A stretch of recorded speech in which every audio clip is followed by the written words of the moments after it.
I'm working with Tom Newman just because I got along with him so well on Nemo, and what he did for that movie was huge. And he and I are just really, really connect on a creative level. I've never met another artist that really processes things in sort of the same order that I do. I started real early with Andrew in this case. I was working on other movies, but I'd surface from time to time and we'd get together. And as he had more and more footage, we'd start working to picture. Stage one in the score is spotting, and that means you watch the movie and decide where the music's going to go. And often that's really decided for you because it's been temped. Temp music is a way for filmmakers to know what their movie's going to be like in the end. And it makes sense for directors and editors to get together and pull out CDs and say, hey, let's try this here, let's try this here. But I was thinking it might be kind of cool to do sort of this big swelling, or the idea of something sort of swelling, sort of imply the courage in him to suddenly go, okay, this is the moment I'm going to ask her to marry me. And so we pace things in the early story reels from that temp music.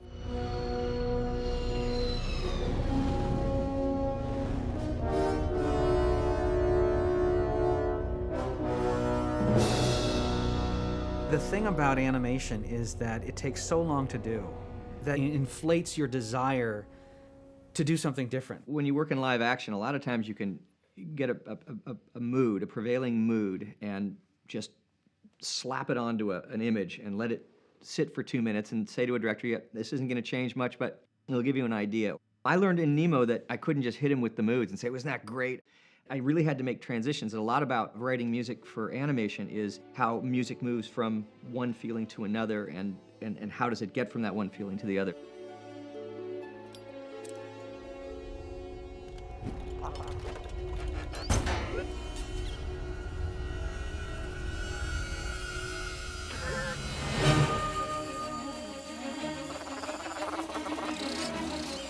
It's clear to me that Andrew Stanton and Tom Newman are twins that were separated at birth somehow. Their creative process is so similar. They will get incredibly specific and detailed about the score and about the story and what role the score is playing in the story and what feeling and emotion Andrew's looking for this particular scene. And it's really philosophical almost. We find ourselves a lot of time sitting around when he's played stuff that is usually 70, 80%, maybe 90% there, but there's something eluding either me in a lot of cases or him based on what I'm asking for.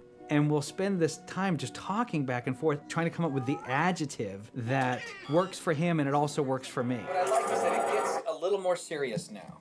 It's like it was kind of just like crazy fun when these guys broke out. It got a little serious with the cops, but then it gets like, you know, serious when suddenly their wanted ad goes everywhere, and so you just feel like the stakes just got raised a little higher.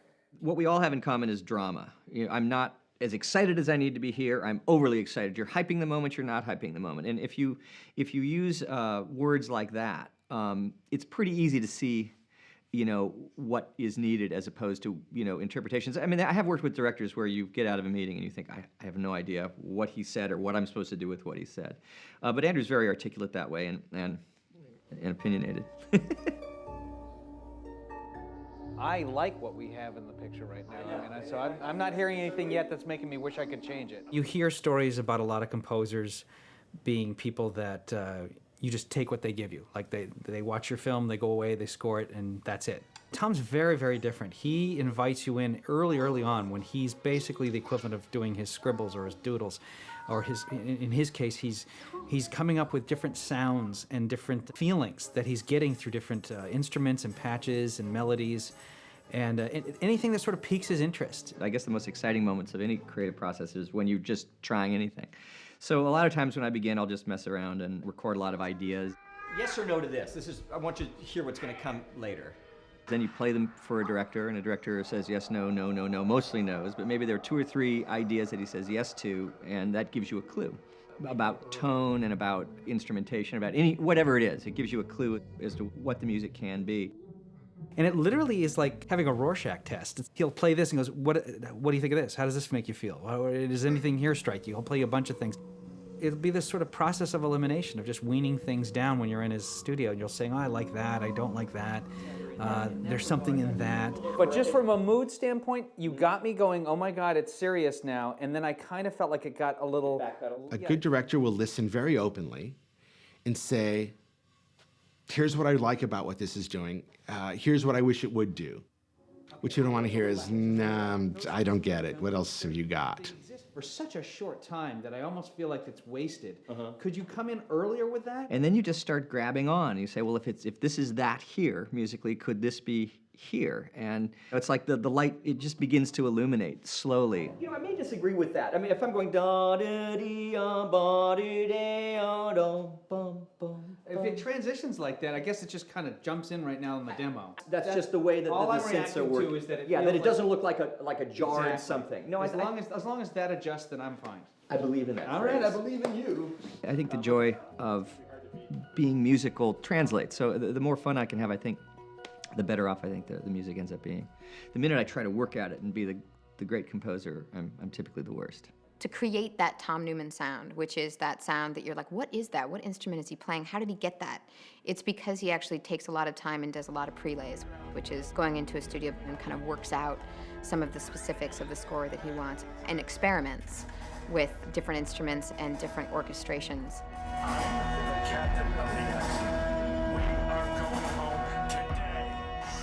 What Tom likes to do is go in with a small group of musicians, maybe 4 or 5 different guys that we've worked with for many years, amazingly talented musicians.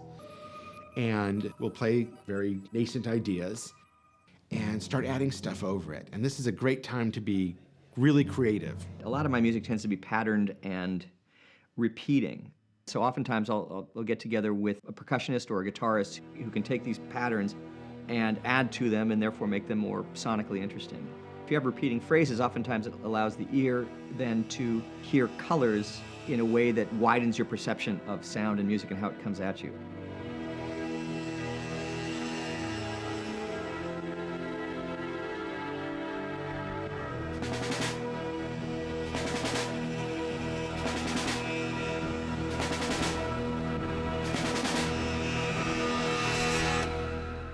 Colors are just the subtle variations between the timbre of instruments and how they make you feel. That's pretty cool. I guess what I like about that part of the process is you can only improve what's there. Then you look at it next to the image and you know it works. You say, ah, that's too complex a sound. It takes my attention away from dialogue or from this bit of action, but I do like it there. So let's now start at measure 33 as opposed to measure 31, and you make progress. We are going home today. Well, maybe we're done. Maybe we move on. I find a lot of his music to be ambiguous in a great way. Or it's doing 2 things at once. It's being very compassionate while being deeply sad at the same time. All clean, all clean.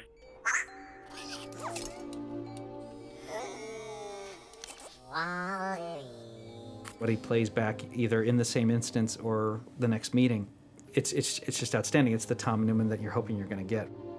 You finally end up on the scoring stage in front of a 70-piece orchestra, and that's really the most exciting part of the job, I think, because you're hearing the full-bodied, beautiful cues and themes realized for the first time, and it really can send a chill down your spine.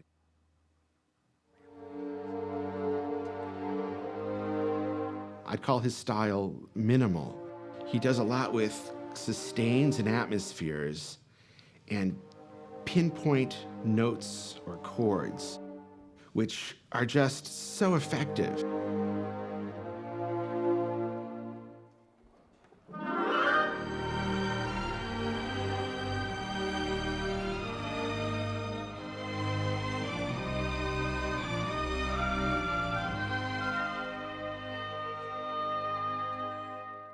When you get to the scoring stage, you hope that now you're simply executing the ideas that you've had in an environment here at the studio with the director. And oftentimes it is, and oftentimes it isn't, and it just depends. It's another opportunity for the director to listen again and to react.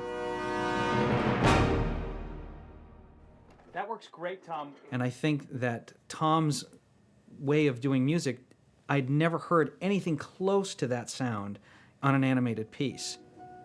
I'm shocked. It's paid off bigger than I ever expected. I mean, I always have high expectations, but it's exceeded that.